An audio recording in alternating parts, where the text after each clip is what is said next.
Bonjour et bienvenue à Foi Lire. Je m'appelle Frédéric Tupinier-Martin. Aujourd'hui, Stupeur et tremblement d'Amélie Nothomb, première incursion dans l'univers incroyable de cette autrice. Première incursion pour moi, j'espère que ce ne sera pas la dernière. Vous allez l'entendre, j'ai vraiment adoré lire ce livre. Facile à lire, simple, pas simple en fait. C'est accessible, mais c'est d'une beauté, puis avec un niveau de langage soutenu, puis des thèmes qui sont complexes, malgré une apparence peut-être de simplicité dans le cas de cette œuvre. Je suis joint pour en parler par mon amie Anne-Marie Ouellette, une avide lectrice que vous allez apprendre à connaître. Elle se joindra à nous pour d'autres épisodes qui sont déjà enregistrés et on l'espère pour d'autres aussi qui sont à venir. Anne-Marie, qui, comme je le disais, c'est ça, a beaucoup lu dans sa vie, un réel engagement envers les œuvres et un plaisir à en discuter durant les émissions, ce qui fait que c'est tellement agréable. Et j'espère, en fait, c'est tellement agréable pour moi et j'espère que ce sera tout autant pour vous. Et voilà, sans plus tarder, vous pouvez vous laisser porter. Si vous n'avez pas déjà lu l'œuvre, comme je l'ai dit souvent, allez la lire. Je ne peux pas vous le recommander davantage. Mais sinon, bien, laissez-vous porter par nos voix sensuelles. Bon épisode.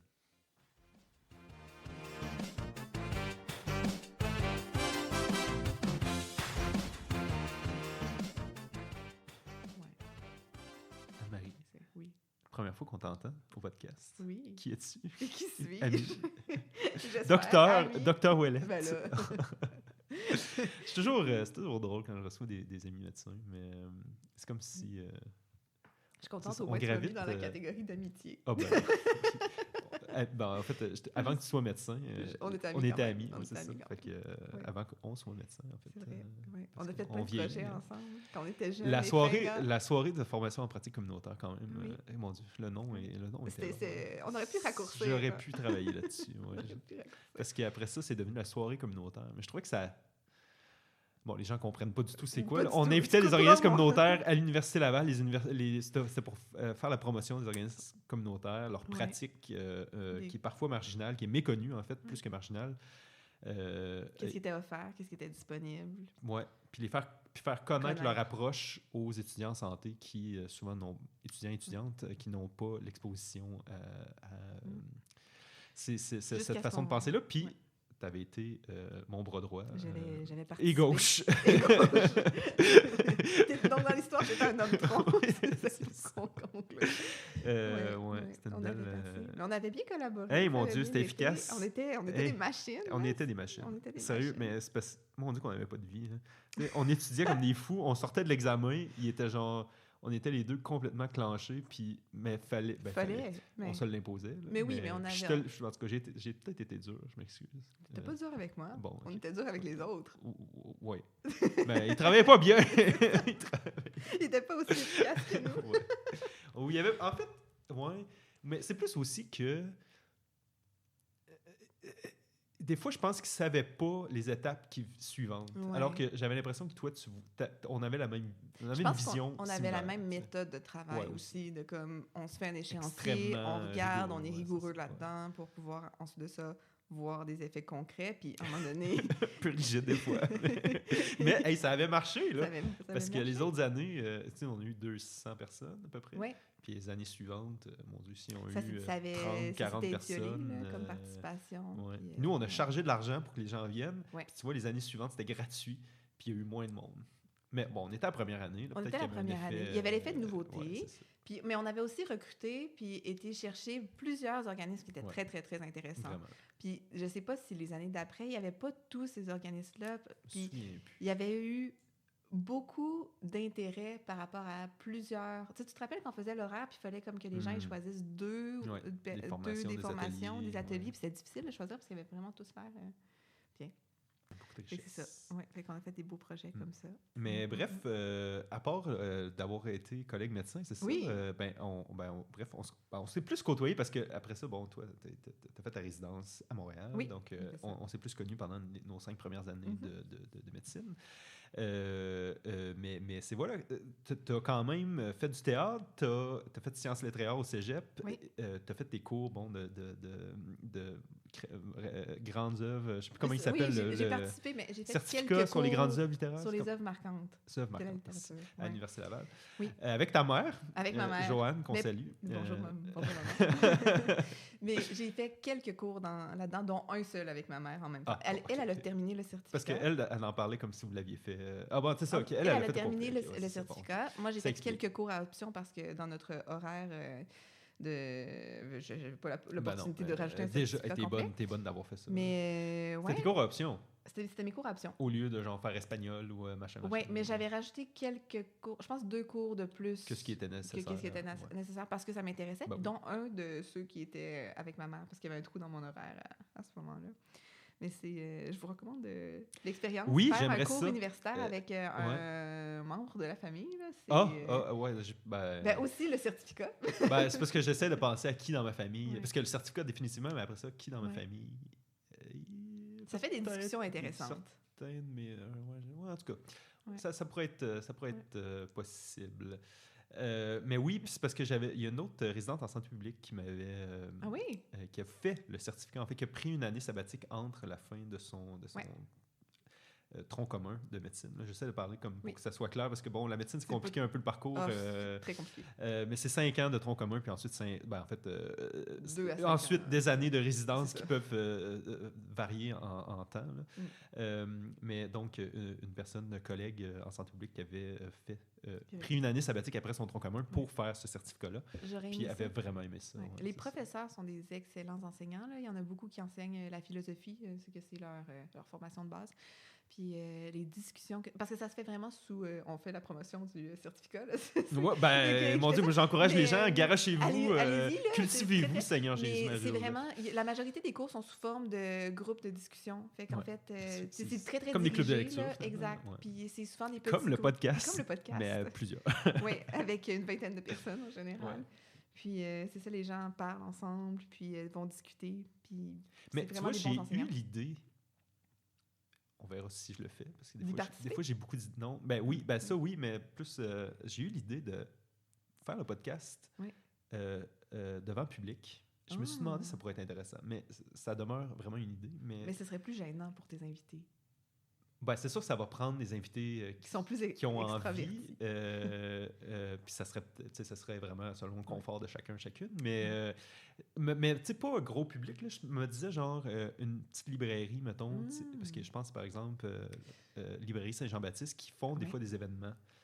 Fait que tu sais, c'est un endroit assez clos, tu sais, vraiment intime, mais où on pourrait faire une mini-promotion, tu sais, puis ou, tu sais, Maison de la littérature, des endroits comme ça, tu sais. Il faudrait que tu affiches aussi la lecture que Oui, c'est ça. Oui, d'avance pour que les gens du public aussi puissent participer à l'épisode, avoir un micro pour le public, puis bref. Quelle bonne idée. C'est une idée. Des fois, j'ai beaucoup d'idées, puis il y en a seulement 10% qui voient le jour, là, mais je trouvais que ça pourrait être dynamique. Oui, dynamique, puis intéressant pour les gens. Mais donc, c'est ça, je disais que tu avais un intérêt pour la littérature, puis on s'est remis à parler, mon Dieu, cet été. Donc, on est présentement à l'été 2024. On est rendu à l'automne. Septembre 2024. Mais on a au début de l'été / printemps, puis je te parlais de Fou à lire. Oui. Et c'est là qu'on a convenu d'enregistrer un épisode. Oui, mais là, en fait, tu as causé une espèce de recrudescence de ma lecture. Tu avais diminué pendant la résidence. Moi, j'ai été une très, très grande lectrice toute mon adolescence. Okay. Moi, je marchais jusqu'à l'école, puis je marchais en lisant. Wow! C'était plus ou moins sécuritaire, là, mais voilà. En tout cas, manifestement, tu es là pour en parler aujourd'hui. J'ai vécu à l'expérience. Mais je lisais tout le temps, puis souvent, c'est comme 1 ou 2 romans par jour. facilement. Par jour? Oui, oui. Mais je lisais pendant mes cours. Tu lis vite, là. Oh, wow! Oui, j'écoutais moins. En même temps, ça n'a pas trop mal fini. Ça n'a pas trop mal fini, mais je lisais pendant mes cours, je lisais pendant mes transports, je lisais le soir avant de me coucher en cachette, parce que maman, encore une fois, venait fermer la lumière. Ça, c'est la recette pour être populaire à l'école. Exact. C'est la grande popularité.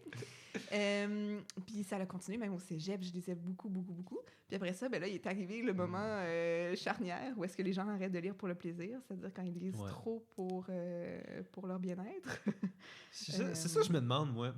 Moi, c'est ça, j'ai vraiment pas le même parcours. Puis j'ai commencé ce podcast-là justement parce que j'ai rien lu dans ma vie, puis je voulais trouver parce que j'aime discuter dans la vie de choses, puis je trouvais ça intéressant de parler des œuvres ensemble, mais moi, j'ai vraiment pas cette culture-là, malheureusement. Mais par rapport au fait d'arrêter de lire, je me demande si c'est plus aussi au moment où on évacue le plaisir de notre vie, où les obligations prennent toute la place. J'ai réalisé en y repensant un peu en recommençant à lire que, en fait, mon adolescence puis ma jeune vie de jeune adulte, je faisais beaucoup de bovarisme. Ah oui? Oui, je vivais à travers mes lectures. Puis, comme tu disais... tu vois, parce que ça m'a pris 2 secondes, parce que j'ai évidemment cherché de quoi tu parles, parce qu'on a parlé avec Suzanne, Mme Bovary, mais là, j'étais comme par bovarisme, je voulais être sûr de ce que tu allais dire, parce que je me demandais aussi, des fois, si c'était plus aussi... mais oui, c'est vrai, c'était ses attentes qu'elle se faisait à travers ses mais en fait, lectures, c'était vraiment un échappatoire, dans le sens où est-ce que je lisais, puis c'était comme la chose la plus palpitante qui pouvait arriver dans ma journée, c'était ma lecture, puis mes romans. C'est-à-dire comment la vie était... la vie était palpitante. Non, mais j'étais bien là-dedans, par contre. J'étais très, très bien. C'est bien. Puis le plaisir de lire quelque chose d'agréable que tu fais que pour toi, c'est quelque chose qui s'était perdu. Lire, c'est choisir. Ouais. C'est pas facile. C'est pas facile. C'est vraiment pas facile. En fait, tu décides de ne pas faire autre chose aussi. Là. Oui, le faux mot, puis... Puis les obligations aussi, toutes les choses qu'il faudrait faire à la place d'être assis puis tout le temps. lire. Oui, c'est ça. Puis c'est pour ça se choisir. Mais c'est vraiment un choix conscient. Pas facile. Fait que bref, depuis le début de l'été, grâce à toi, j'ai recommencé à lire des choses. J'aimerais... En tout cas, merci. Je veux pas trop me donner de crédit. Mais non, mais ça m'a beaucoup donné... La fin de la résidence aide aussi. Mais ça m'a beaucoup... Après ça, je réfléchissais à des choses qu'on aurait pu lire, mais non, que j'avais pas encore lu puis que j'aurais aimé lire. Puis l'espèce de désir de recommencer à lire, c'est très, très agréable. Tout à fait. Ouais. C'est ça. Puis, c'est parce que j'essaie de penser, parce que le plaisir est là pour moi dans plusieurs œuvres, mais des fois aussi, je me force à lire. Je pense que c'est comme ça peut varier. Puis, je sais pas jusqu'à quel point, des fois aussi, on lit une œuvre, puis que moi, en fait, je dis on, mais moi, je devrais la déposer plutôt que de continuer à lire, parce que manifestement, je suis toujours distrait ou je le mets à dernière chose de la journée, alors que d'autres livres que, mon Dieu, je suis tombé dedans, puis vraiment, j'ai fait la place nécessaire à l'œuvre dans ma vie. Est-ce que tu as déjà entendu parler des 9 droits du lecteur de Daniel Pénac? Non, je connais pas. Mais en fait, c'est un principe, là, il a établi comme les 9 ou les 10, en tout cas, il y a un nombre de droits du lecteur. Daniel Pénac c'est un écrivain. Moi, je l'ai connu en lisant son livre Comme un roman, qui est un essai, qui est très, très bon, si tu veux rajouter sur ta liste. qui est très long. Mais puis, ensuite de ça, en faisant des recherches sur Daniel Pénac, après avoir lu Comme un roman, mais là, j'en suis venue... j'ai rencontré cette espèce d'établi des 10 droits, c'est 10 droits là, que lui a écrit, entre autres le droit de ne pas lire et le droit d'arrêter de lire, le droit de sauter des passages. Est-ce qu'on peut critiquer une œuvre sans l'avoir lu? Moi, c'est tout le temps ça que je me demande. Est-ce qu'on pourrait faire un épisode de podcast sur un livre qu'on a déposé? Qu'on n'a pas lu. Ou qu'on a arrêté. Parce que c'est pas pareil, quelque chose qu'on n'a pas lu puis quelque chose qu'on a arrêté. Mais tu sais, il y a des... Mettons, j'ai commencé un Marguerite de Yourcenar. J'ai lu 2 pages. Puis j'ai fait, c'est pas pour moi. Je l'ai fermé. Je ne l'ai pas relu. Tu es dans tes droits, selon Daniel Pénac. Oui, mais il y a d'autres... Tu sais, Mme Bovary, je me suis forcé un peu. Moi, je l'ai pas fini. J'ai fait du bovarisme, je n'ai pas lu Bovary au complet. Mais je pense que c'est correct d'avoir ton opinion sur qu'est-ce qui te convient et qu'est-ce qui te convient pas. Mais après ça, tu sais, est-ce qu'on est légitime de parler d'une œuvre quand on l'a lu à moitié, tu sais? Quoique, bon, tu peux être capable... d'émissions de radio, probablement, qui font des entrevues sans même avoir... Je pense que c'est quand même une force si tu es capable d'identifier qu'est-ce qui a fait que pas été capable de continuer de lire ou que c'est les éléments qui t'ont pas... Puis ça peut forger ton opinion. Après ça, est-ce que tu peux être au courant de la limitation de ton opinion puis dire, c'est vrai que je l'ai pas lu au complet? C'est ça, en toute humilité. Mais c'est ça. Je pense que j'accepterais de faire un épisode avec un livre que j'ai déposé si les autres personnes l'ont aimé, mettons. Tu sais, pour au moins avoir un échange puis que l'autre personne peut essayer de me convaincre, tu sais, parce que sinon... C'est comme on est juste deux personnes qui n'ont pas aimé, puis on fait juste bâcher l'œuvre. Puis je trouve que ça y rend pas vraiment justice parfois. Mais en tout cas, c'est discutable. Là, mais voilà. Mais donc, on parlait, puis je pense que je t'ai proposé Stupeur et tremblement d'Amélie Nothomb simplement parce que j'ai entendu son entrevue avec Marie-Louise Arsenault à Radio-Cannes cet été. Au pouvoir des mots, qui sont finalement des entrevues qu'elle fait. Tu l'as-tu écouté, là? Je ne l'ai pas écouté, volontairement. C'est une femme intéressante, quand même, Amélie Nothomb. Puis, c'est un nom que j'entendais souvent parce que c'est quand même une autrice à succès. Qui a reçu quand même plusieurs distinctions aussi. Puis d'ailleurs, pour Stupeur et tremblement, c'était le Grand Prix de l'Académie française, qui est quand même une distinction parmi les plus... en tout cas, je connais vraiment pas bien mes prix littéraires, parce qu'il y en a une trollée. Mais quand même, l'Académie française, là, c'est l'institution qui gouverne notre langue, quand même. Là. Donc, Et c'est ça, puis je me suis dit, pourquoi pas, tu sais, puis je pense parce qu'ils ont parlé plus spécifiquement de cette œuvre-là pendant l'entrevue, en parlant notamment du Japon. Puis là, je me suis dit, allons-y, Stupeur et tremblement, mais je pensais que c'était sa première œuvre, et finalement, pas du tout. C'est sa 7e quand j'ai compté. Là, C'était sa 7e, mais c'était sa 3e autant reconnue, je pense. Qui a reçu le même prix. Attends, je suis allé voir ces 7 premières sur Wikipédia, mais ma source de documentation pour vous dire comment je travaille fort. En tout cas, peut-être que je me trompe. Probablement que, tu sais, Péplum, je n'ai pas beaucoup entendu parler, là, mais bref... peu importe, là, je pourrais pas te dire. Mais clairement, Hygiène de l'assassin est bien connu. Stupeur et tremblement, 7e, bien connu. Les autres, je pourrais pas te dire parce que je les connais pas. Sabotage amoureux, les catilinaires, Péplum, Attentat, Mercure. Voilà. Mais bref, autrice belge. Pour ne pas, parce qu'au début, j'allais comme dire autrice française, mais non, elle est belge, née d'un diplomate belge. Qui a grandi justement, qui est né en Belgique, mais qui a fait une partie de son enfance dans le Kansai, qui est une région au centre du Japon, une région qui incorpore les villes de Kyoto, de Osaka et de Nara, qui sont des grandes villes au Japon. Et puis donc, il a suivi son père là, un peu partout en Asie pendant sa jeunesse et finalement... a fait des études en philologie, qui est un mot aussi que j'ai découvert ce matin, l'étude donc des civilisations par les textes anciens. Bref, des études quand même à saveur littéraire, puis sociale, historique, oui.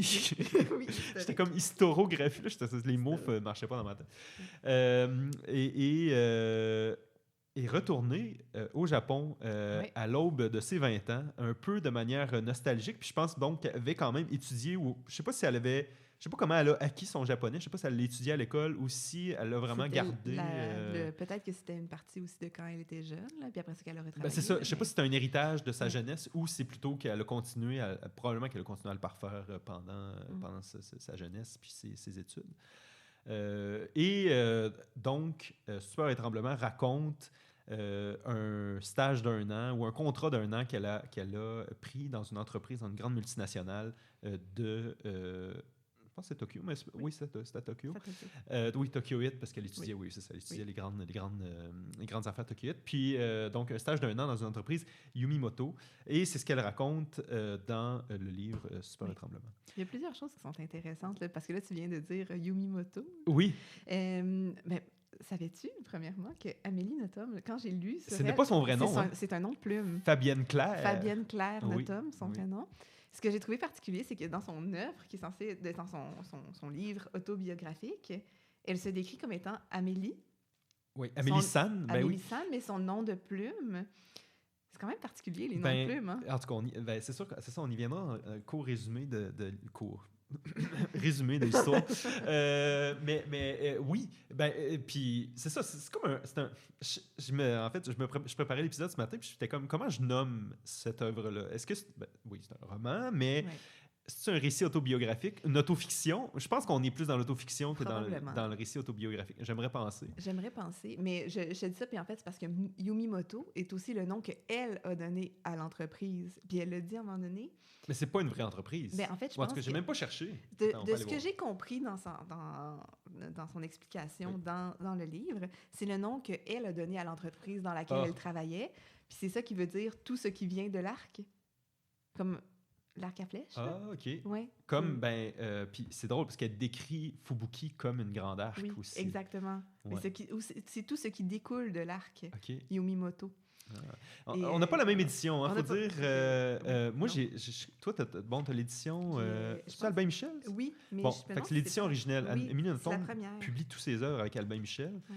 Puis ensuite, parfois, il y a d'autres éditions. OK, ouais. Oui. Mais, OK, donc quand même 2 ans après la première publication. Oui. Moi, parce que je suis allé acheter mon livre dans une librairie de livres usagés. Je suis comme tombé sur une édition de livres pour enfants.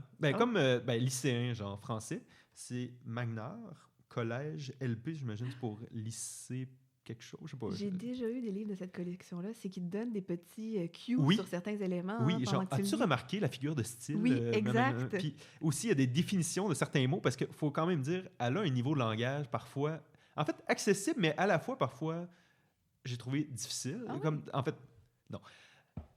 C'est super facile à lire, c'est vraiment excellent. C'est vraiment écrit de manière incroyable. Mais ce que je veux dire, c'est il y a des mots qui sont dans un niveau de langage quand même vraiment élevé. Oui, on sent que c'est écrit par quelqu'un qui a à cœur la littérature. Elle a une maîtrise de la langue qui est impressionnante. Là. Oui, littéraire. Et j'étais content d'avoir les définitions de certains mots. Et parfois des références aussi. Comme, je sais pas trop, elle parlait de... il y a un passage dans le livre où elle décrit qu'elle... c'est ça.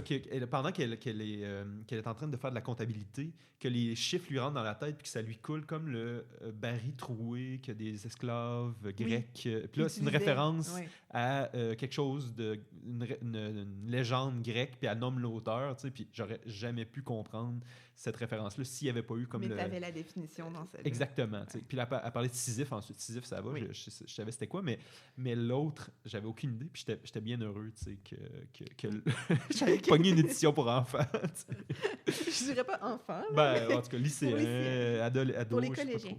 Mais c'est au cégep que j'avais lu quelque chose avec une adaptation de cette collection-là, là, où est-ce qu'ils vont aller te définir. Collège, dans le fond, collège. C'est ça, je sais pas si c'est québécois, mais j'avais l'impression que c'était plus français, moi, quand je le lisais, mais cette édition-là, Magnard, mais ça se peut que ça soit québécois. Peut-être pour faire un résumé, parce que on assume toujours que les gens ont lu l'œuvre, mais en même temps, j'aime pour ceux et celles qui ne l'ont pas lu, j'aime donner les clés pour bien comprendre après la discussion. Mais donc, Amélie, dans Stupeur et tremblement, raconte de manière possiblement fictive ou en partie, son stage d'1 an, son contrat d'1 an dans une entreprise. Elle est embauchée à titre d'interprète donc dans cette entreprise-là, une grande multinationale, et va vite découvrir donc elle n'est pas tout à fait mise à profit pour ses compétences. C'est pas comme ça que ça fonctionne dans l'entreprise japonaise des années 90. Non, c'est ça. Puis dans cette en tout cas, on y viendra, mais ce que je pense quand même est une caricature de vraiment comment ça fonctionne dans une entreprise japonaise. Mais donc, au début, décrit rapidement qu'elle est finalement tombée complètement en bas de la hiérarchie et qu'on ne sait pas trop quoi lui faire, surtout dans le contexte aussi où elle est une blanche qui n'a pas tous les codes. Oui, aussi, merci, tout à fait, oui. C'est toujours important d'avoir des femmes au podcast parce que des fois, c'est con, mais je l'avais noté, mais juste de le ramener parce que quand tu n'as pas l'expérience toi-même, moi, tout de suite, quand il y a de l'homophobie, je vais le ramener, mettons, tu sais, mais quand on est plus dans du sexisme, non, juste parce qu'elle est en bas de la mais je sais pas si c'est volontairement du sexisme, parce qu'elle décrit, elle en parle du fait qu'elles sont juste 5 dans la compagnie à être des femmes. Ou bien c'est juste le décours des choses par rapport à comme, la responsabilité d'une femme en entreprise par rapport à la responsabilité possible d'un homme en entreprise. Fait que c'est quand même intéressant l'un ou l'autre. Mais toujours est-il que son expérience est clairement teintée par le fait que c'est une femme seule dans sa réalité. dans cette grande entreprise-là, qui est surtout des cadres masculins. Puis elle décrit le parcours de Fubuki, qui est sa supérieure immédiate. Puis, qui est la seule femme puis qui s'est battue pour monter d'un seul échelon sur presque 10 ans. Oui. Et ce qui teinte beaucoup leur relation entre elles. Tout à fait, bien sûr. Puis c'est ça, ça fait partie des thèmes dont on pourra parler. Puis aussi, le passage où elle décrit la vie d'une Japonaise est vraiment incroyable. Je l'ai noté dans les passages, mais c'est parce que c'est 5 pages de long. Je sais pas, peut-être un peu trop long pour le lire au podcast. J'aime ça lire des extraits, mais c'est mon passage préféré du livre. Bon, tout ça pour dire que, oui. Donc, elle est embauchée, elle n'est pas utilisée à ses pleines capacités. Au début, on lui demande d'écrire des lettres à répétition. On ne prend même pas le temps de lire les lettres qu'elle écrit. On les jette, puis on lui dit de recommencer. C'est comme vraiment qu'on essaye juste de l'occuper, essentiellement. Après ça, on lui demande de servir le thé et le café. On lui dit que son japonais est trop bon, que les gens se sentent indisposés, qu'une blanche puisse comprendre les échanges en japonais. Après ça, il faut dire qu'Amélie a quand même un style un peu où... je pense que n'importe qui aurait réagi de même aussi, mais où... Elle essaie parfois de se démarquer et ce qui est mal vu au Japon où on a plus tendance à rentrer dans le moule. Après ça, on lui demande d'aller placer les cartouches sur les calendriers. Et puis, je pense que c'est parce qu'il arrive un mois ou un changement de mois, puis elle déchire les pages de manière trop... comment dire, elle fait un coup d'éclat, pas un coup d'éclat. Mais en fait, elle fait de manière très extravagante pour impressionner les gens parce que c'est le seul élément d'intérêt dans son mois d'aller changer la page. Je ne sais pas comment tu peux faire 10 heures de travail dans une journée parce que les journées sont extrêmement longues en plus. Là. En changeant les pointeurs de calendrier sur un seul étage d'une entreprise. Il me semble qu'en 10 minutes, tu as terminé. Puis ta journée, voilà. Je pourrais d'ailleurs parler de mon expérience au Japon par la suite par rapport à ça.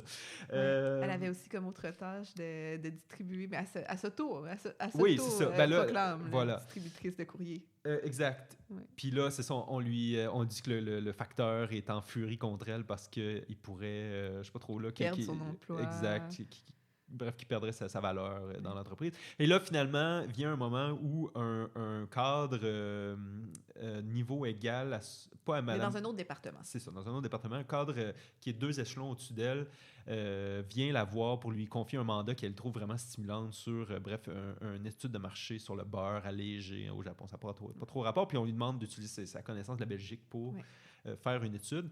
Et là, elle se lance, elle adore ce qu'elle fait, pense que ça va lui permettre d'avancer finalement dans l'entreprise. Finalement, elle se fait dénoncer par sa supérieure immédiate qu'elle pensait être douce et agréable et son amie, Madame Fubuki Mori. Se font passer passer un savon. Passer un savon? C'est quoi l'expression? Se font engueuler par leur supérieur. Bon, il y a plusieurs échelons, vous comprendrez. Là. Et se fait encore plus rétrograder. Et là, se fait donner, des tâches de comptabilité alors qu'elle ne sait pas du tout de faire de la comptabilité. Et, bref, elle fait des études littéraires, puis probablement que les maths, c'était pas son plaisir ni sa force. Elle se retrouve donc prisonnière de cette tâche-là pendant plusieurs journées. Semaines. Voire.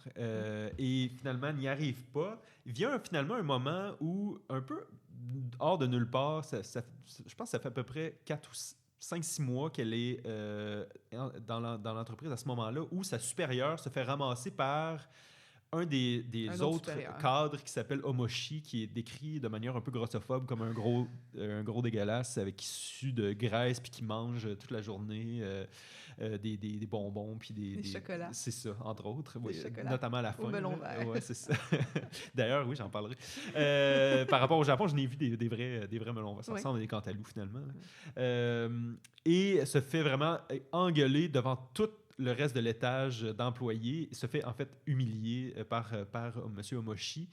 Et finalement, la seule chose qui lui restait, c'était d'aller se cacher dans la salle de bain. Fubuki est allé se cacher dans la salle de bain pour pleurer, ce qui est un acte de grand déshonneur au Japon. Puis, encore pire, donc, Amélie, pour aller la réconforter, basée sur... En tout cas, Ces normes occidentales, oui, probablement. Peut-être une agressivité aussi inconsciente, ou en tout cas, c'est décrit de manière comme si elle avait vraiment de bonnes intentions dans le livre, mais bon, je sais pas jusqu'à quel point elle était au fait de la culture japonaise.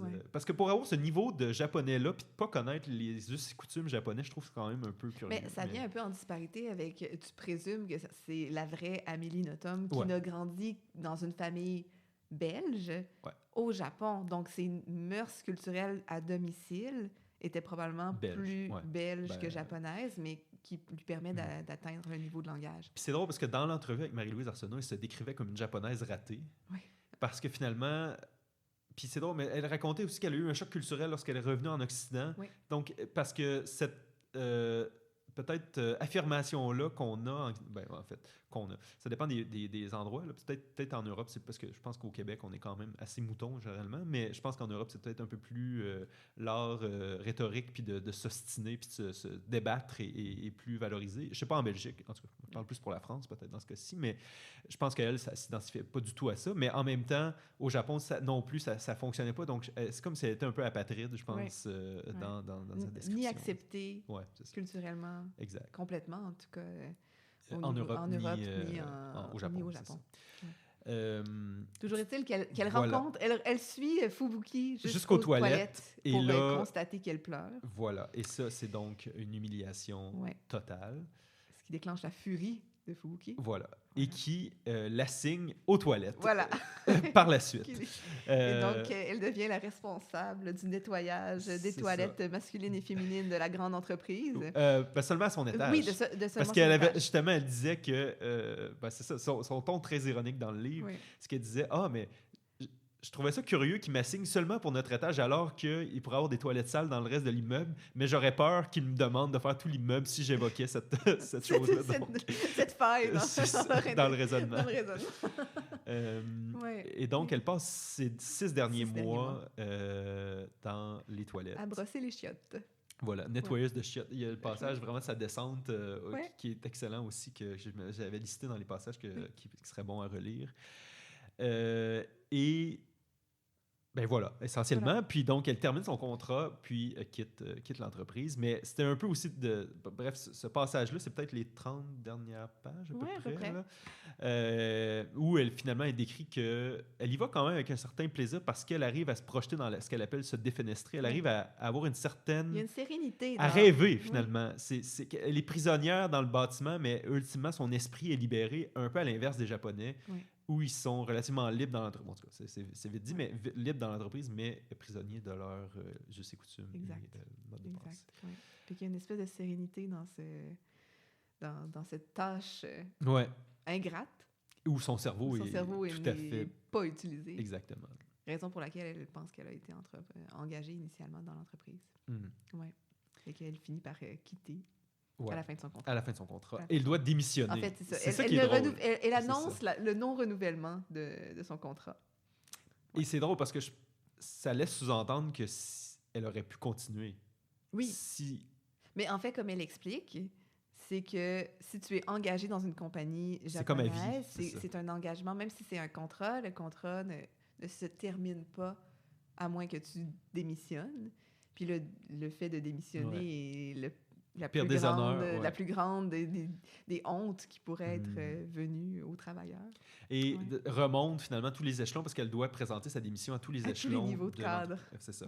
Puis la seule personne qui reconnaît la faute peut-être de l'entreprise, et en fait, c'est parce que les autres cadres vont comme dire c'est vrai que tu n'étais pas bonne, essentiellement, parce que dans le fond, lorsqu'elle va démissionner, elle va prendre tous les torts sur elle comme en bonne tradition japonaise de finalement reconnaître aucun tort à des supérieurs. Et donc, il va dire je démissionne en raison de mon incapacité à accomplir les mandats qui me sont confiés dans l'entreprise. J'en avais pas l'intelligence. Voilà, les Occidentaux sont inférieurs à l'esprit japonais, nippon. Et finalement, donc, tous les supérieurs, parce qu'elle dit ça un peu sur un ton ironique. En tout cas, du moins, pas nécessairement sur un ton ironique, mais dans sa tête, elle est consciente de toute l'ironie de ce qu'elle dit. Mais malgré tout, tous les supérieurs auxquels elle va parler vont dire c'est vrai que tu étais inférieur, sauf Monsieur Haneda, qui est le propriétaire de l'entreprise. Oui, le CEO. Ouais. C'est ça qu'elle écrit. Mais c'est pas comme ça qu'elle l'écrit. Président, mais je sais pas, PDG, je sais plus ce qu'elle écrit. Ouais. Et qui va dire, effectivement, c'est pas parce que... en fait, il va dire, non, c'est pas parce que tu es inférieur, c'est parce qu'on t'a confié des tâches qui étaient complètement abrutissantes et hors de tes champs de compétences. Et qui va même jusqu'à lui dire que si jamais elle voulait... revenir dans l'entreprise. Le comble de... c'est ça. À ce moment-là, il leur ferait toujours plaisir de l'accueillir à bras ouverts, ce qui est quand même confrontant pour elle, j'imagine. Un peu... C'est drôle parce qu'elle le décrit vraiment comme un être exquis, M. Haneda, alors que finalement, il est condone, là j'ai juste le mot en anglais qui me vient en tête, mais il est complaisant avec toutes les décisions de ses supérieurs, finalement. Mais en fait, moi, je l'ai vu un peu plus comme étant comme s'il était... Complaisant. Non, sans être... Mais en fait, qu'il était prisonnier. Lui-même? Oui, du fonctionnement de l'entreprise japonaise et qu'il n'y a pas assez d'avantages ou il n'y a pas de bénéfice assez grand pour lui de mettre en péril cet ordre-là. Ouais. Que son entreprise s'effondrerait s'il amenait des changements, comme? S'il défendait Amélie ou s'il allait contre l'opinion de tous ces 6 cadres, 5 cadres qui sont sous son autorité, d'aller les remettre en question. Parce que je me demandais comment ça peut... première des choses, c'est ça. Je ne sais pas jusqu'à quel point qu'est-ce qui est vrai et qu'est-ce qui est faux. C'est ce qu'on disait d'entrée de jeu. Probablement que c'est assez romancé puis inspiré, c'est fiction. Ouais. Bref.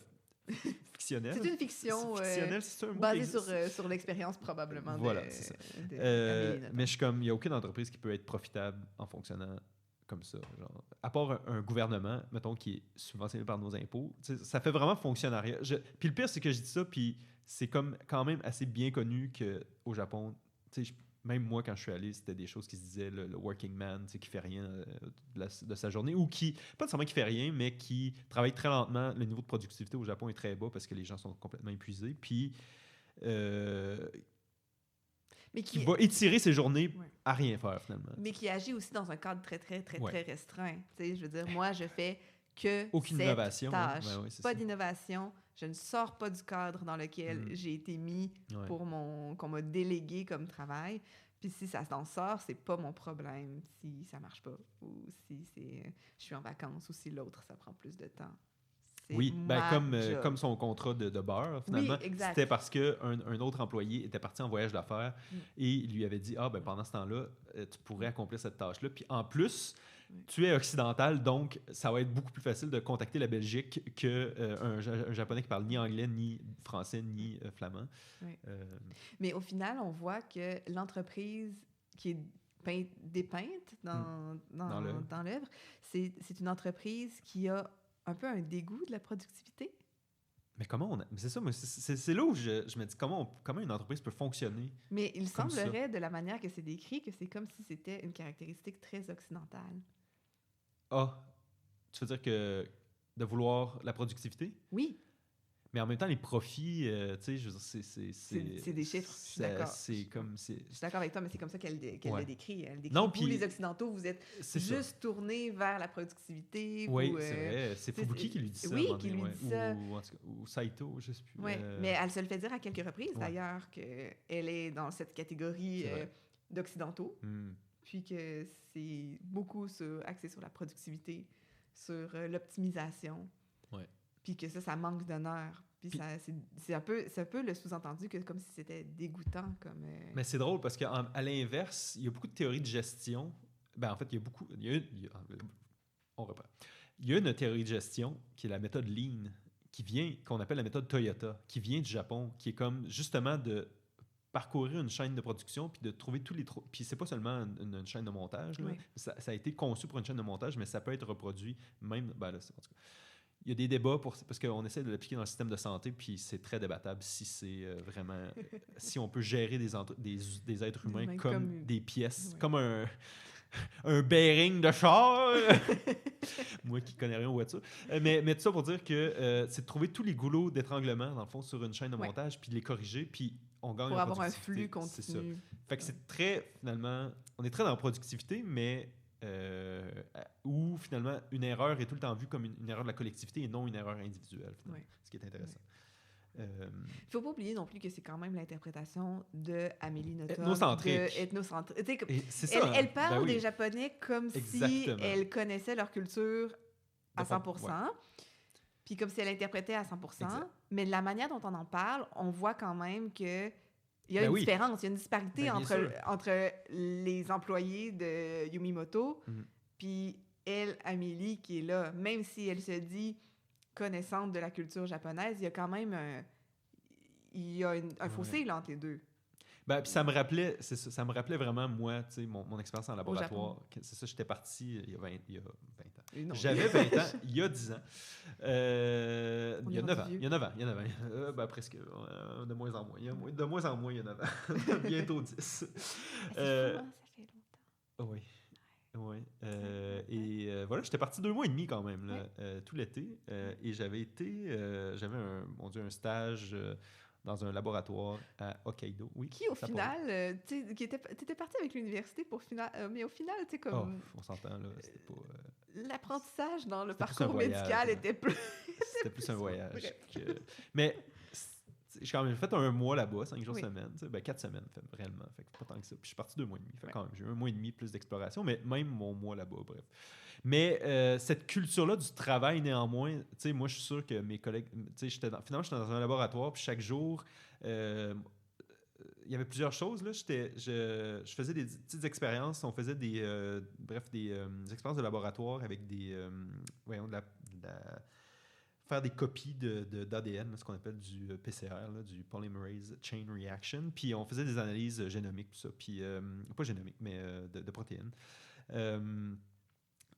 Et fait qu'il y avait un bout de plus expérientiel, en tout cas, bref, on faisait des expériences, puis il y avait un bout aussi de lecture, puis je faisais des petites présentations, mais beaucoup de vide aussi dans tout ça, où finalement j'étais juste assis à lire des articles scientifiques d'une platitude inouïe. Et c'est où je me retrouvais beaucoup dans le rôle, tu sais, où elle décrit que dans le fond, Amélie, elle arrive dans l'entreprise, puis il lui donne comme des piles de documents à lire, puis sans aucune raison, tu sais. Puis finalement, ce qui l'intéresse le plus, c'est le carnet d'adresse de tous les employés. Dont elle apprend le nom et la famille, et tout par cœur. Oui, c'est le patronyme et compagnie. Mais aussi, c'était les relations. Moi, j'avais un professeur à qui là, je devais finalement... tout? Ben non, c'est ça. Non, en fait, je dis ça, mais il était ultra fin. Là. Il m'a réservé des chambres d'hôtel. Il était vraiment gentil. Il me donnait du airmail gratuit. Là, fait que je pouvais envoyer des colis à tous mes amis gratuitement. Ça vaut ultra cher, là, du airmail, du DHL. Là. Fait que non, puis c'est ça, il était vraiment sweet. Mais... lui, tu sais, moi, j'avais quand même mis mes limites. Puis, tu sais, je partais à 4 heures le soir, tout ça. Mais lui, je pense qu'il dormait presque au lab. Là, c'était ça. Puis, c'est là où, tu sais, j'étais vraiment une occidentale au Japon, tandis qu'Amélie, elle a vraiment tenté de s'intégrer, tu sais. Et c'est là où je pense que c'est ultra difficile. Tandis que si tu demeures un alien pour eux, c'est pas trop... Puis moi, j'écoute beaucoup de chaînes YouTube aussi de gens qui vivent au Japon. Je sais pas c'est quoi ta relation avec le Japon, toi, mais... Très, très faible. Ouais. OK, ben non, c'est ça. Quasi inexistante. Okay, dans le sens où est-ce qu'on a tous vu des reportages et des choses comme ça, mais à part de ça... Parce que c'est ça, j'écoute beaucoup de contenu japonais, puis d'occidentaux au Japon. Ben, beaucoup de contenu, non. Ben, il y a un channel YouTube que je recommande à tout le monde qui s'appelle Abroad in Japan. Puis c'est un gars qui s'appelle Chris Broad, fait que c'est comme un jeu de mots, Abroad in Japan, parce que c'est comme... C'est ça. Vous comprenez le jeu de mots, c'est ça, Abroad, qui veut aussi dire à l'étranger. Et ça fait plusieurs années qu'il est là-bas, lui, ça fait à peu près 10 ans. Puis c'est intéressant parce que moi, je le suis. En fait, j'ai commencé à le suivre avant de partir pour le Japon, puis je le suis encore à ce jour. Puis, dans le fond, il parle beaucoup de son quotidien au Japon, puis comment il expérimente la vie là-bas. Et bref, donc c'est ça. Il y a plein d'aspects de la vie japonaise que je trouve super fascinants. Mais là-bas, c'est ça, c'était vraiment dans la relation avec le professeur, puis la relation avec le travail qui ressemblait quand même à l'entreprise, mais jamais au grand jamais, j'ai vu des engueulades comme ce qui est décrit dans l'œuvre. En tout cas, je vois pas comment ça aurait pu, en tout cas. Mais ça me semble quand même assez associé à un seul personnage. Omoshi? Oui. Saito, quand même, l'engueule aussi. Quoique Saito se fait engueuler et ensuite... Oui, puis c'est moins une explosion de mots et d'insultes par rapport à Omoshi. Ouais. Tandis que... Qui est d'ailleurs décrit comme étant un personnage horripilant, c'est dans tout son être, là. Qui sue, qui sent mauvais. Je suis curieux de savoir comment il a grimpé, lui, les échelons. Ouais. Parce que je suis comme, si t'es repoussant de même, comment son supérieur précédent... aurait pu le trouver assez... Il est vice-président quand même dans l'entreprise. Ou bien il est devenu désagréable et horripilant après, une fois qu'il a été assis sur son piédestal. On connaît certains étudiants en médecine et qui deviennent horripiles. Quoi qu'ils d'habitude sont horripilants comme résidents dès aussi. Le début. Mais ils réussissent à passer à travers les mailles du filet néanmoins. Ouais. Mais ouais. Ça s'est peut-être passé après, mais toujours est-il que c'est beaucoup associé à ce personnage-là, l'espèce d'explosion de mécontentement, tandis que les autres qui sont souvent inférieurs vont relayer l'information, mais ça part de là, puis même les cadres au-dessus de lui sont vus il y a comme juste M. Haneda, en fait. Oui, c'est vrai, qui est très adorable. Comme dit Amélie Nothomb. Un homme tout à fait adorable. Respectueux, mais encore une fois, moi, je suis comme...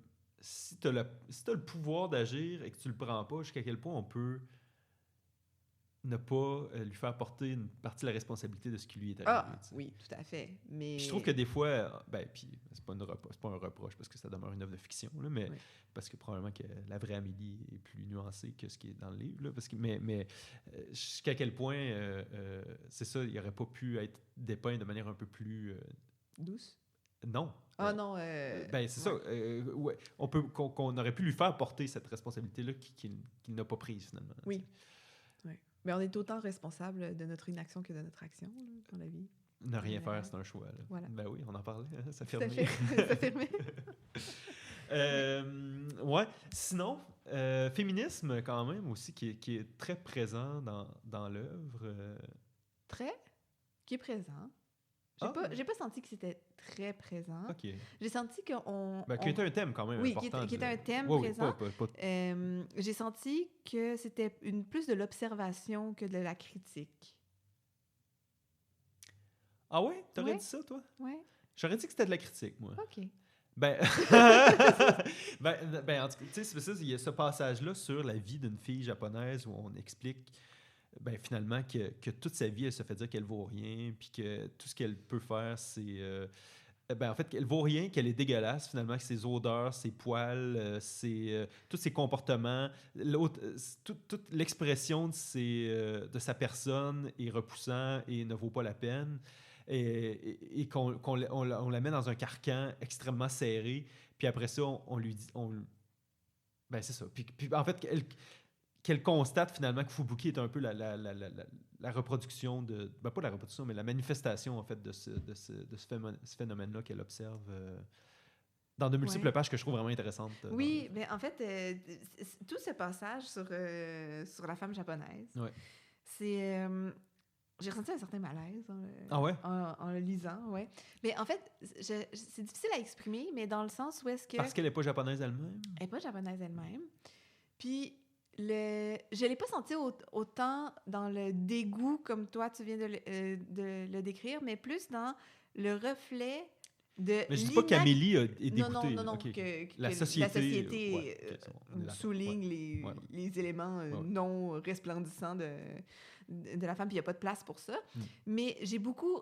Moi, à lire ça, je voyais beaucoup qu'est-ce qui est attendu, puis le chemin tout fait qui est impossible à atteindre pour la japonaise. Donc, on lui demande des choses complètement à l'opposé de l'un de l'autre, puis que si elle se concentre d'un côté, que l'autre va être nécessairement moins dans ses priorités, donc non atteint, puis que ça l'avoue à l'échec tout au long de sa vie, peu importe comment. Et ça la déprécie aussi, là, c'est ça. Oui. Puis, en fait, moi, l'un des passages que je trouvais meilleur, c'était genre... je suis surprise que toutes les Japonaises ne se suicident pas. Quelque chose comme ça. Là. Moi, c'est ce que j'ai trouvé très choquant. Oh my God. J'ai trouvé que c'était très radical, puis j'ai trouvé que probablement qu'il y a une espèce de... Mais c'est vrai que le suicide est très, très élevé au Japon. Oui, puis accepté. Et accepté plus que le déshonneur. Oui. Oui. Mais ce que je voyais là-dedans, c'est que je pouvais pas m'empêcher de me dire en lisant ça, il doit me manquer une pièce de l'équation parce que je peux pas concevoir que la moitié de la population japonaise vive dans cette insatisfaction-là constante avec ce niveau de pression-là, puis que ça fonctionne. Ben, c'est ça. Moi, ça fait longtemps que je m'intéresse à la culture japonaise. Évidemment, je ne suis pas... Tu n'es pas un japonais. Disclaimer, je ne suis pas japonais ni un expert du Japon, vraiment pas. Je n'ai pas étudié le Japon, mais je m'y intéresse, disons. Puis plusieurs produits de la culture japonaise vraiment me fascinent. Je n'étais pas beaucoup dans les mangas, les animés. J'en ai lu quelques-uns, mais c'était moyen. Ça, tu vois, ben, c'est quand même un reflet. Les mangas, les animés, les rôles de femmes sont souvent vraiment... Ben, pas stupides, mais second plan, toujours au service des hommes, font un peu la nunuche pour séduire. C'est comme au Japon, c'est considéré, ben, puis au Canada aussi, là, des fois, jouer la conne un peu pour...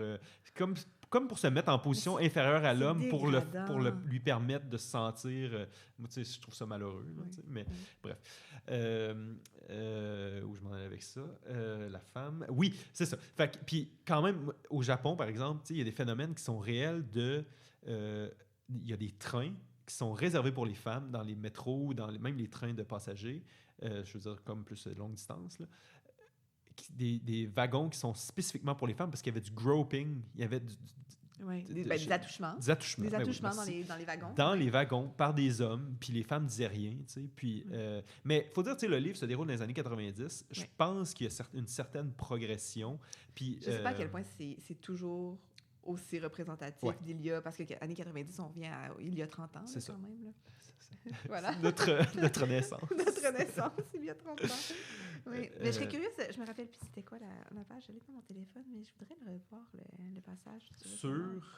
Ce passage sur la femme l'explication de la femme japonaise. Oui. C'est pour ça que je voulais le lire, mais c'est de 73.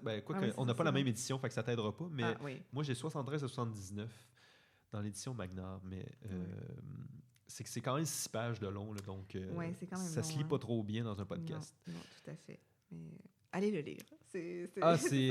Mais c'est là où on décrit aussi qu'à 25 ans, si t'es pas marié, t'es déprécié, qu'on t'enseigne à pas être trop amoureux de ton mari et donc que tu peux le tromper avec un autre homme.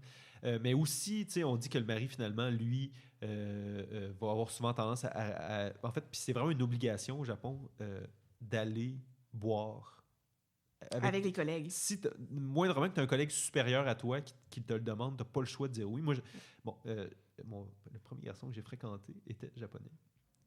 Mais pour le Japon? Oui. Oui? Ah oui? Parce que c'était beaucoup plus facile de prendre contact avec soi-même quand on n'a pas tous les yeux. Oui, les yeux, mais aussi les a priori, la pression de la société dans laquelle on a grandi. Oui. C'est beaucoup plus facile. Puis donc, le premier garçon que j'ai fréquenté était japonais.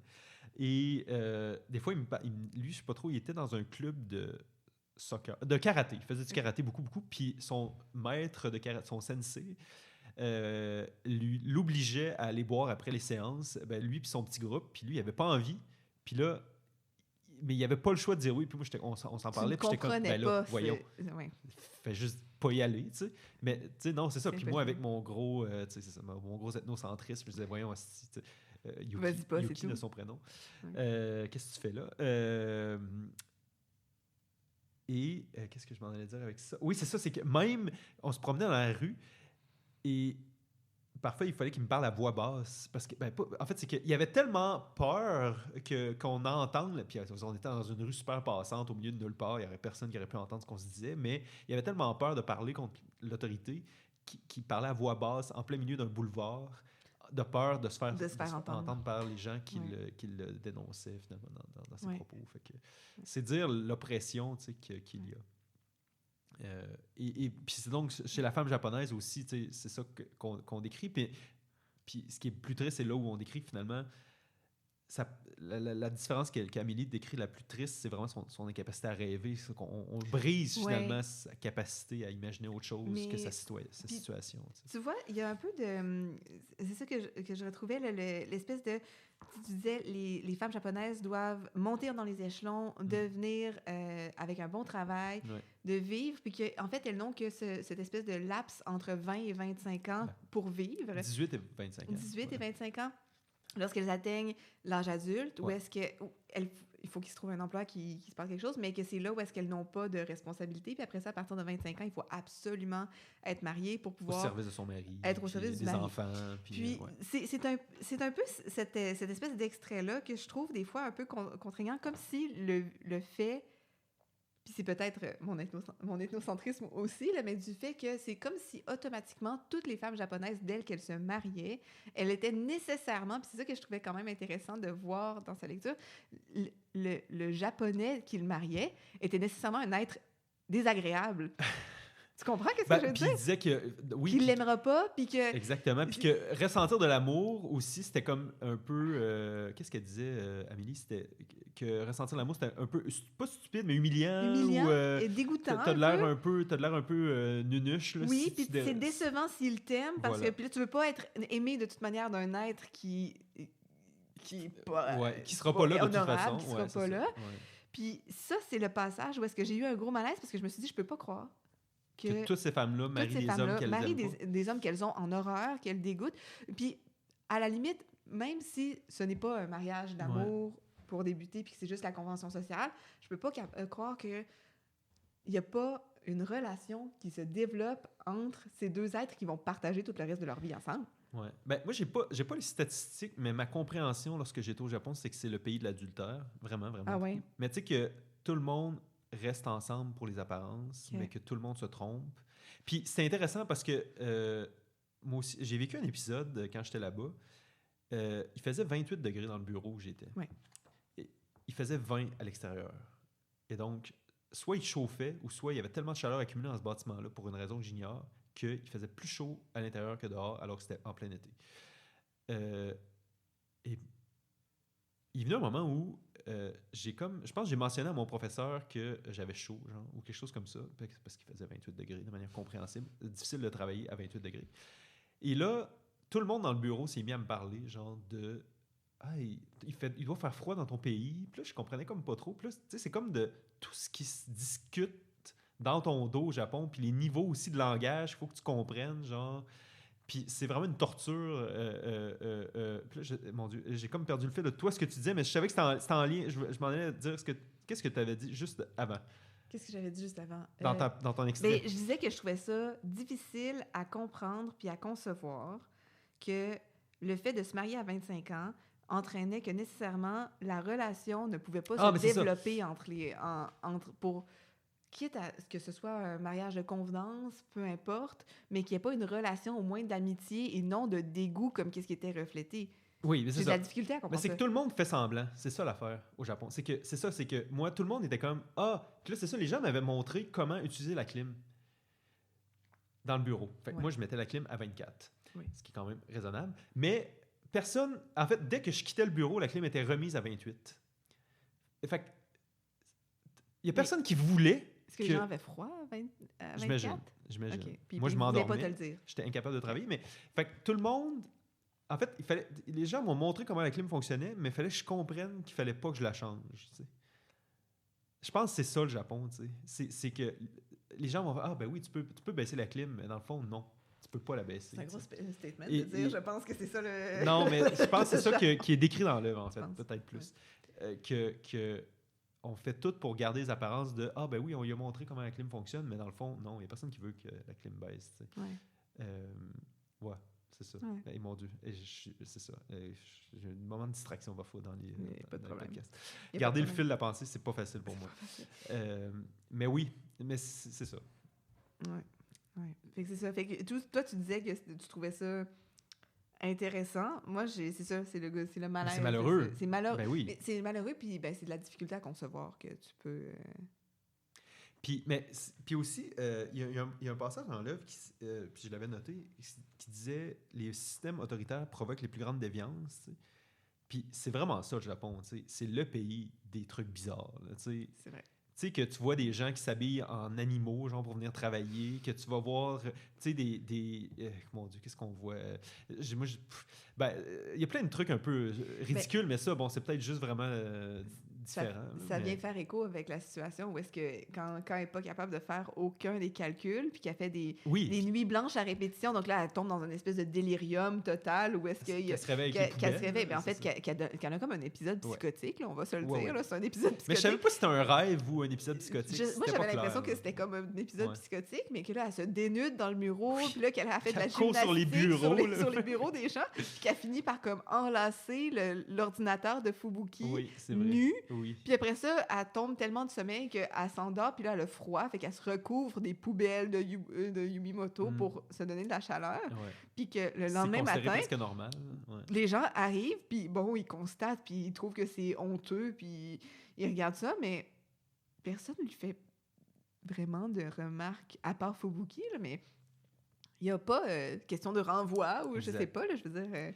Ben oui, parce que aussi le renvoi, c'est comme presque impossible. Ouais, c'est ça. On essaie de pousser les gens à la démission, mais on les renvoie jamais. Exact. Mais là, je veux dire, tu mettrais ça en parallèle n'importe où ailleurs. Ah ben non, mais je veux dire, tu peux pas faire une psychose nue dans le bureau, puis te réveiller recouvert d'ordures, puis tes collègues te trouvent, puis te laissent dormir pendant des heures, parce que c'est ça aussi qui se passe. C'est vrai, se réveiller à 10 heures le matin. Il arrive, il commence à travailler à comme 7 heures. Puis elle dort sous les poubelles, entre les bureaux, nus. Ouais. Puis eux, ben, ils passent par-dessus elle, puis ils commencent à travailler. Puis tu vois, moi, je dormais au travail des fois, tellement c'était plate ce que je faisais, tu sais. Puis jamais personne qui te réveillait. Ben, je dormais. Je siestais, mettons, sur les textes vraiment en poche. Mais je fais ça même encore aujourd'hui, là. Mais au travail? Mon Dieu, la Ramki devrait pas savoir ça. Ben non, mais c'est juste que des fois, quand je lis un article scientifique, c'est d'une platitude inouïe, tu sais. Puis ça m'arrive de cogner des clous, là, parce que c'est malheureusement pas tout le temps intéressant ce qu'on lit. Mais je suis en train de me dire, je viens de m'auto-dénoncer, mais c'est pas grave. Tu comprends? Mais non, mais c'est tellement pas... c'est tellement mineur.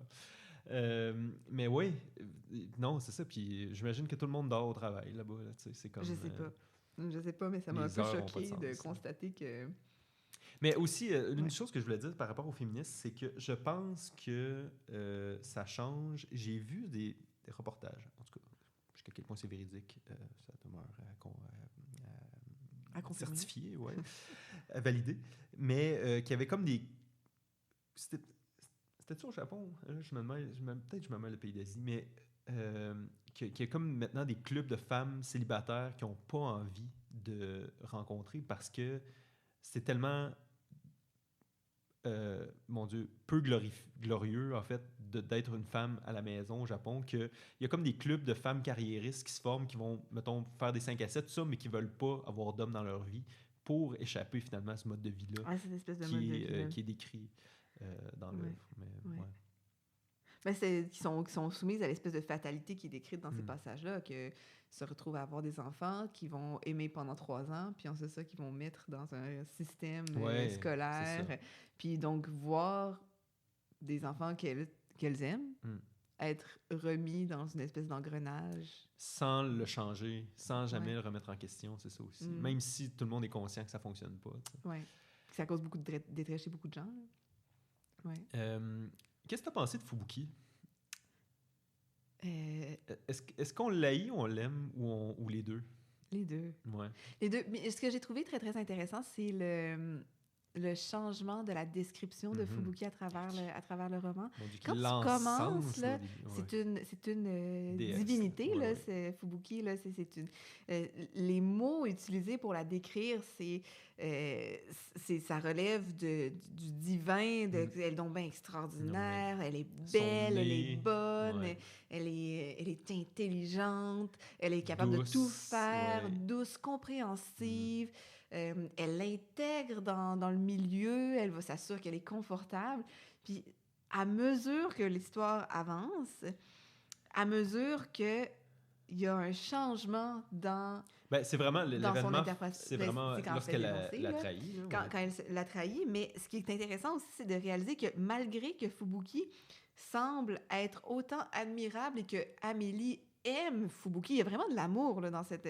Il y a de l'admiration. T'aurais-tu dit limite une attirance sexuelle? Moi, je sais pas sexuelle, mais j'aurais dit qu'il y avait un sentiment amoureux vers Fubuki que j'étais capable de sentir dans le sens où est-ce qu'elle est tellement extraordinaire, puis je veux être comme elle, je veux être avec elle.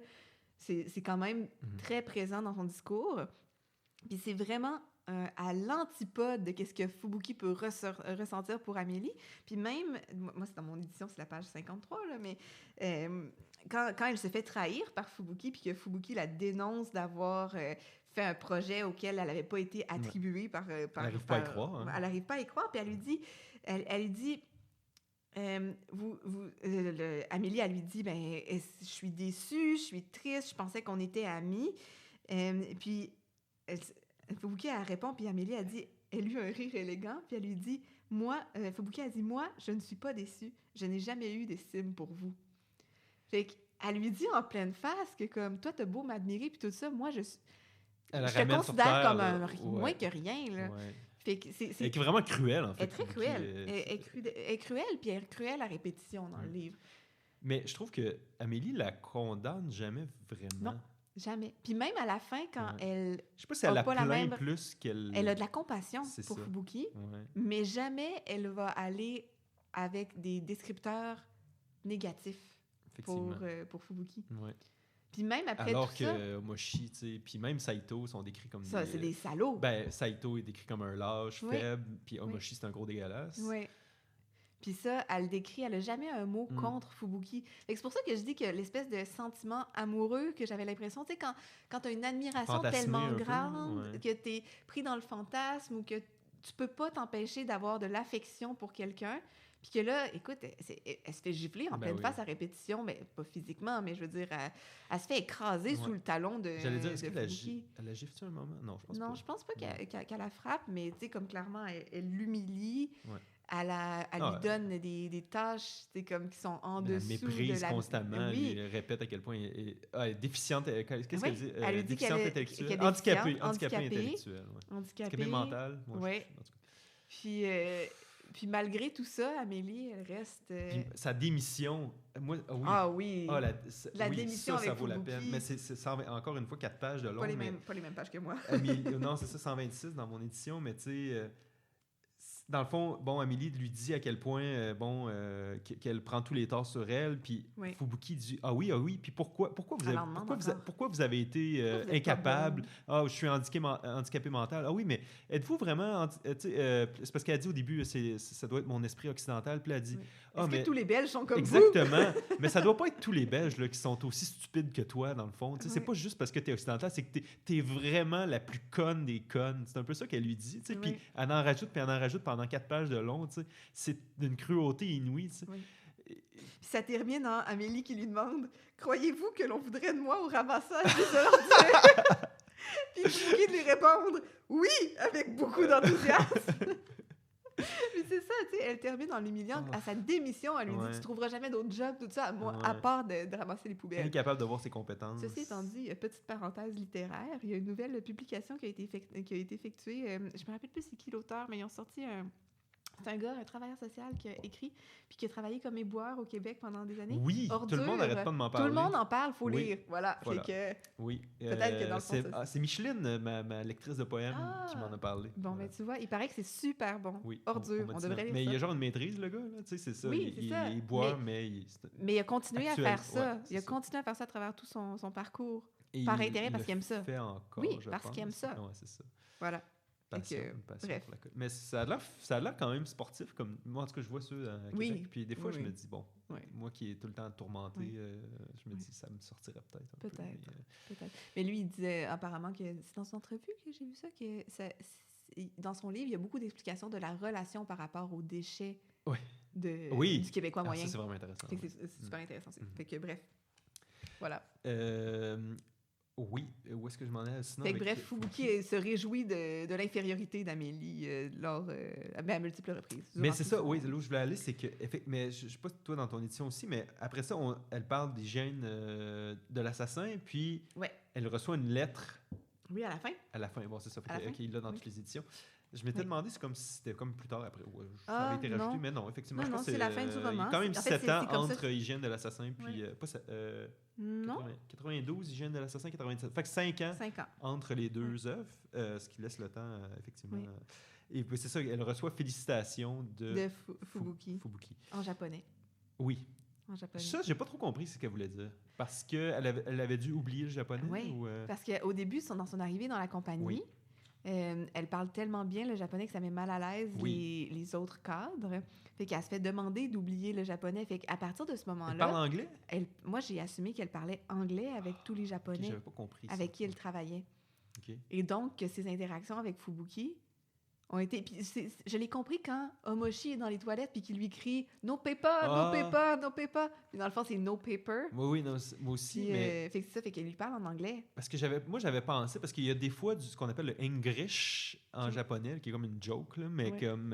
c'est parce que les Japonais vont mettre de l'anglais un peu partout, des fois, des fois, ils mettent plein de mots anglais qui veulent rien dire ensemble, tu sais. Et puis c'est vraiment drôle dans Abroad in Japan, Chris, ce qui est vraiment drôle, c'est vraiment quelqu'un avec beaucoup d'ironie, puis il relève souvent des trucs vraiment absurdes qu'il voit dans sa vie de tous les jours. Puis je me suis demandé si peut-être, quoi qu'il y ait du papier, j'avoue que c'est un mot que c'est sûr que les Japonais possédaient avant leur occidentalisation, mais je m'étais demandé si c'était juste comme nous qu'on va je sais pas, quelle anglicisme on va dire, je sais pas, n'importe quoi dans notre vie, une gomme, là. Non, quoi, une gomme, c'est un non, je sais pas, là. Qu'est-ce qu'on...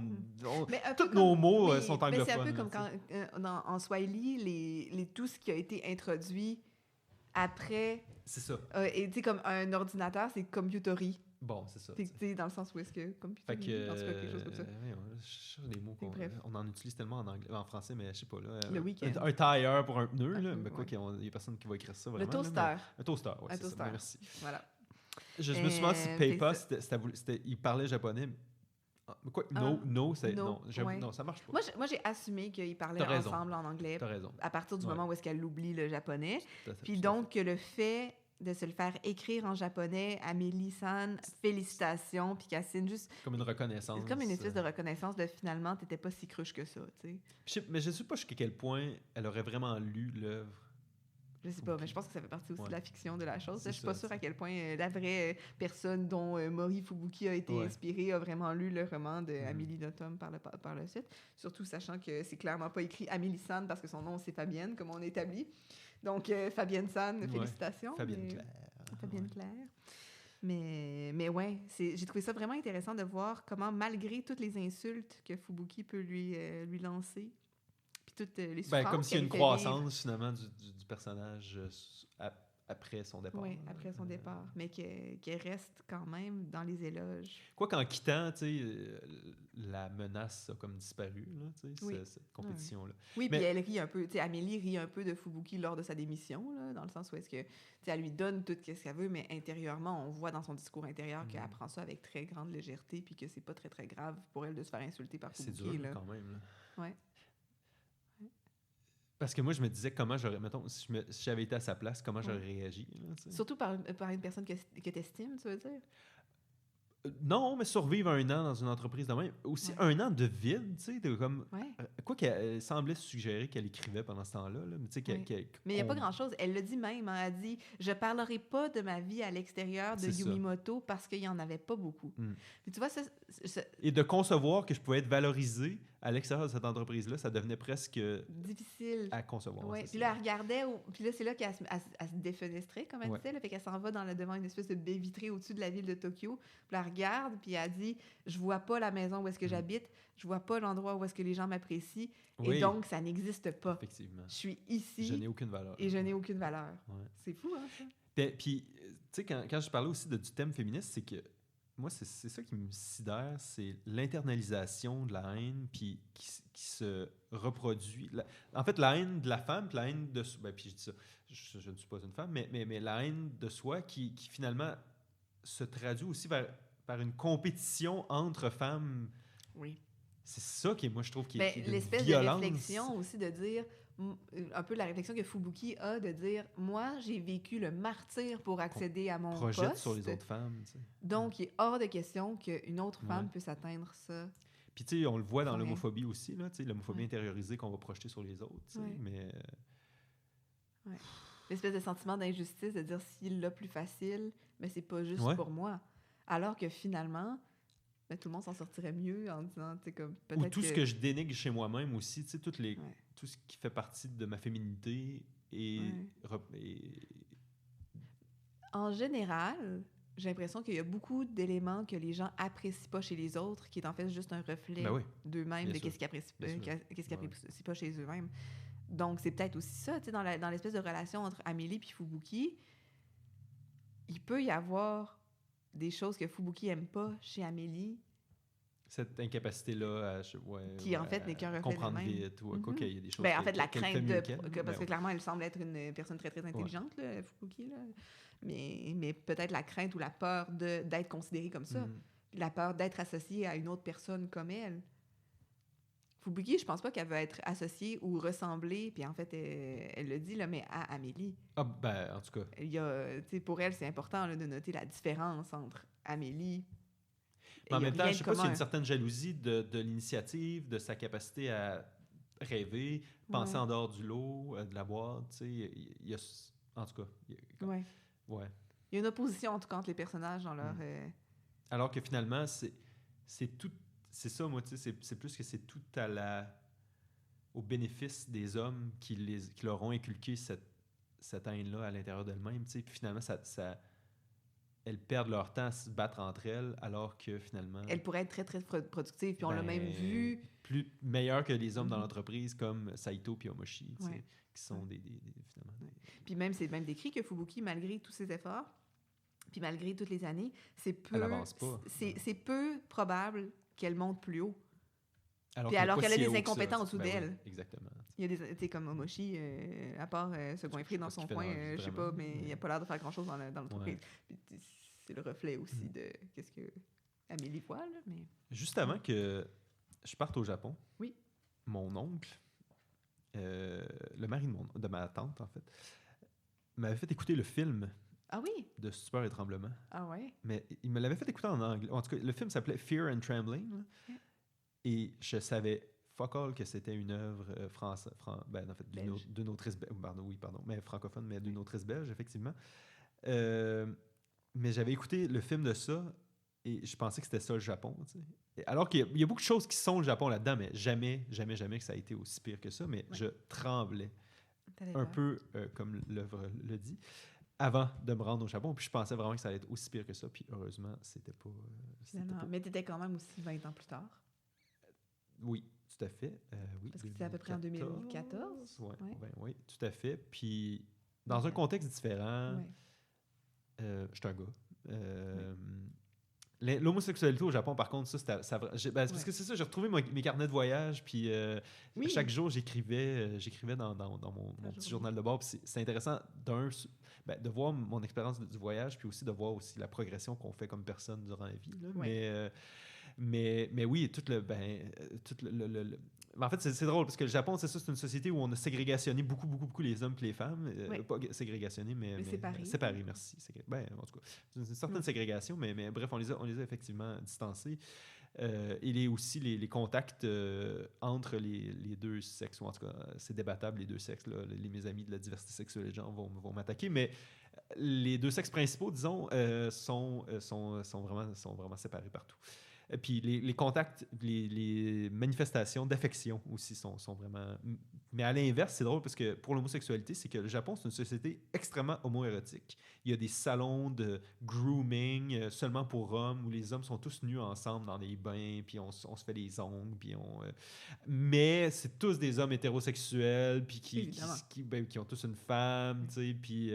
fait que c'est vraiment une société extravagante, ou en tout cas tu sais, quand on parlait de...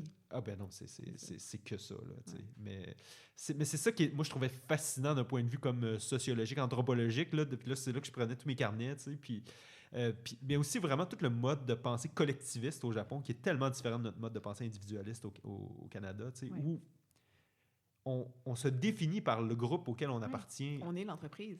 Exactement. Oui. Alors que nous, on est un individu à l'intérieur d'une collectivité et où chaque individu, en poursuivant sa propre quête, pense qu'il va contribuer de manière collective, finalement. Ouais. Alors qu'au Japon, c'est l'inverse. Et donc, lorsqu'on est homosexuel, qu'on est fondamentalement à l'extérieur de ce moule-là, c'est comme inconcevable, en fait. Et donc, la plupart des gays vont juste vivre une vie un peu ascétique, sans prendre contact avec leur sexualité réellement. C'est vraiment particulier, en fait, c'est ça, comme vécu. Comme réalité, oui. Mais c'est quand même particulier aussi, parce que je repense à quand tu disais tantôt, tu disais que, en fait, j'ai eu l'espèce de réflexion de dire, Amélie a tenté de s'intégrer dans la culture, puis... La culture n'a pas voulu. La culture n'a pas voulu d'elle. Tandis que toi, ton expérience a été beaucoup, tu sais, comme oui, tu as été là, mais t'étais pas... Ton but n'était pas de devenir un Japonais. J'avais un peu c'est ça. Ben, c'était peut-être un peu dans le choc culturel aussi, mais il venait un moment aussi où des fois, j'étais un peu odieux. Ben, pas odieux, mais... Tu sais, au Japon, en fait, des fois, je me moquais un peu de la culture, tu sais. Mais un peu confrontant. Ouais. Ma réflexion derrière ça est des fois, c'est plus facile pour des gens de reconnaître puis de dire... T'es différent. Puis moi, je me rappelle quand j'étais en Tanzanie, puis qu'on était là 4 mois, puis tout ça, je veux dire, la place de la femme en Tanzanie n'est pas du tout la même que la place de la femme au Canada. Puis de se faire dire, ben tu sais quoi, je sais que toi, tu fais ça parce que t'es une femme, puis au Canada, vous faites ça comme ça. Fait que je respecte ça. Puis moi, j'ai ressenti beaucoup, beaucoup d'acceptation du fait que t'es différente, puis on comprend que t'es différente, et donc on le reconnaît. Mais que si tu essayes de faire partir puis de dire non, non, non, non, je suis pas différente, je fais partie de votre culture, ben là, à ce moment-là, le jugement va rentrer. Exact. Un petit peu comme qu'est-ce qui se passe à cet endroit-là. Tu parles japonais comme si tu étais une japonaise pure laine, puis que tu t'intègres à notre culture, ben le jugement, puis tu sais, comme on va plus te reconnaître comme étant la fille occidentale qui n'est pas pareille que nous, puis c'est normal qu'elle soit pas pareille parce qu'elle n'a pas les mêmes référents culturels. Tu veux dire que tu es un enfant de... Merde, j'ai oublié le nom de la région, mais tu sais, c'est comme ça qu'elle dit. De la Tanzanie ou du Kansai? Du Kansai. Ouais. Amélie a dit, elle dit, je suis un enfant du Kansai. Ouais. Tu veux dire que tu es un enfant du Kansai? Faut que tu prennes les mœurs. Agis comme, puis sinon, on va te traiter comme un enfant du Kansai qui serait...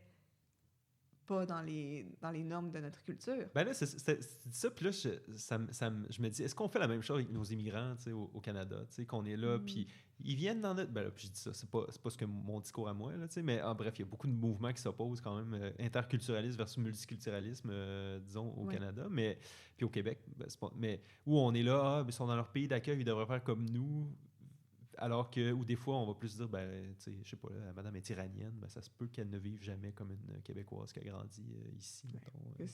Ses références sont complètement différentes. Bien que, je l'encourage à s'intégrer, puis à se faire des amis, puis tu sais, je pense à Nima Machouf, qui est iranienne, puis qui est la femme d'Amir Kadir, qui a parfaitement intégré la société, puis qui contribue de manière admirable, là, mais bref, mais c'est ça. Oui, mais c'est un peu l'espèce de réflexion que moi, j'ai ressentie là-dedans. Puis que, en fait, que je pouvais rapporter à mon vécu, de me faire dire, ben, je me rappelle quand j'étais dans un endroit où est-ce que j'avais des référents culturels complètement différents des gens avec qui je travaillais ou des gens que je côtoyais à tous les jours. Mais c'était pas grave que je fasse pas comme eux ou que je pense pas comme eux parce que je me le faisais. T'es pas là longtemps, t'es là 4 mois, t'es pas tu resteras là, t'es pas citoyenne. Puis les gens ils disent, ben c'est vrai qu'on le voit en Amérique, comment les gens sont dévergondés, puis que c'est correct. T'sais, des pêcheurs. Mais non, mais je me le faisais dire, là, comment ça se fait que ton mari il te laisse venir ici? Puis là, de dire, ouais, je suis pas. Ben, là, à ce moment-là, j'étais pas mariée, mais que, ouais, je suis pas mariée, en fait, j'étais célibataire. Ben oui, mais dans les standards occidentaux, t'es quand même quelqu'un d'assez tranquille. Je suis quand même tranquille, je pense. Je pense quand même.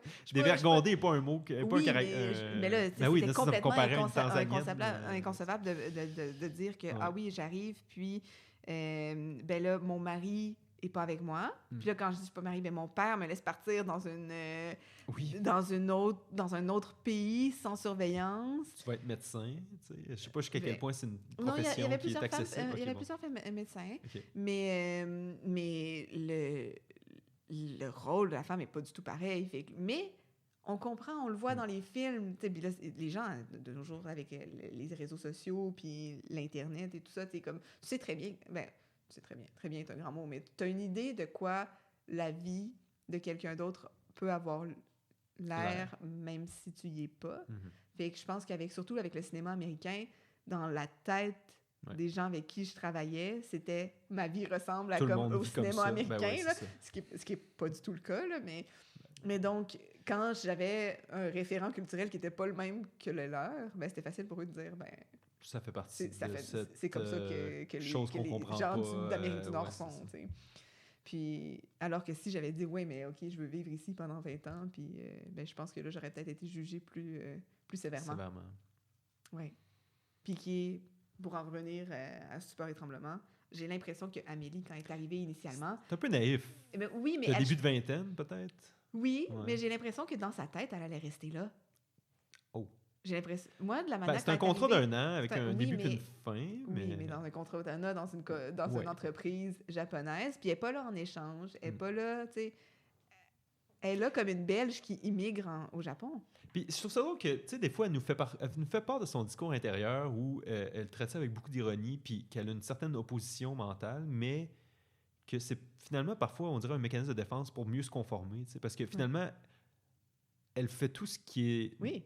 Elle lave les toilettes pendant... C'est ça. Puis elle lave les toilettes pendant 6 mois parce que ce serait trop humiliant pour un Japonais. Mais si pas japonaise. C'est ça. Si elle se considérait pas comme une Japonaise, elle aurait pu démissionner puis repartir en Belgique. Là. Voyons, se tirer curer des toilettes pendant 6 mois. Non, mais pour vrai. Là, oui, je sais. Oui. C'est ça. Je donc, il y a une une dualité entre son sentiment de « je veux être japonaise, mais j'en suis pas une ». Puis cette espèce de milieu gris, ça donne de quoi nourrir le jugement ou nourrir les interactions avec les autres avec qui elle est. Tout à fait. Ouais. Attends, je regarde si j'ai d'autres trucs, puis sinon, j'ai une dernière chose. Oui, moi, je vais regarder mes notes. Des fois que moi, j'aurais quelque chose... Je pense qu'on a parlé... Ouais. Moi, on a parlé de tous les thèmes que j'avais notés.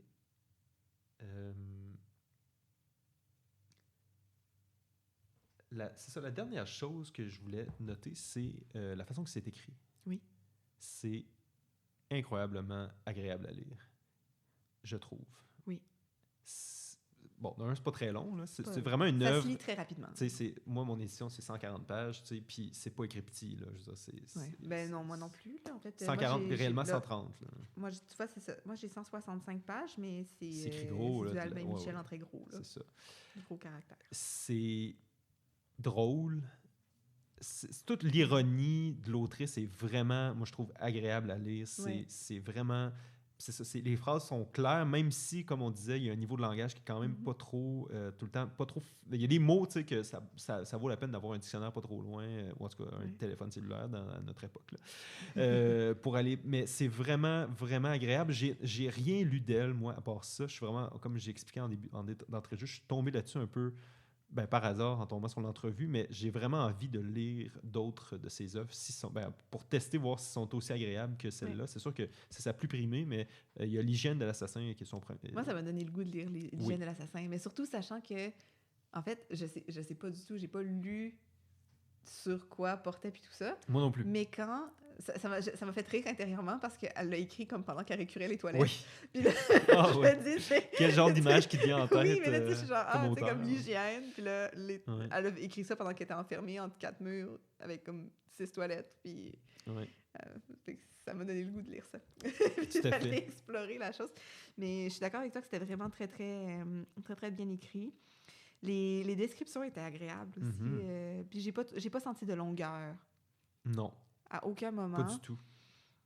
Puis même les mises en abîme de elle qui regarde la ville de Tokyo à plusieurs reprises dans le livre à travers la fenêtre en se défenestrant. Mais en fait, c'est sa manière de dire elle perd son temps à regarder par la fenêtre. La mise en abîme, c'est pas plus comme si elle décrivait une autre... Tu sais, c'est pas plutôt de écrire un livre sur un auteur qui est en train d'écrire un livre. Oui, non, je parle pas de procédé. Je parle juste de comme...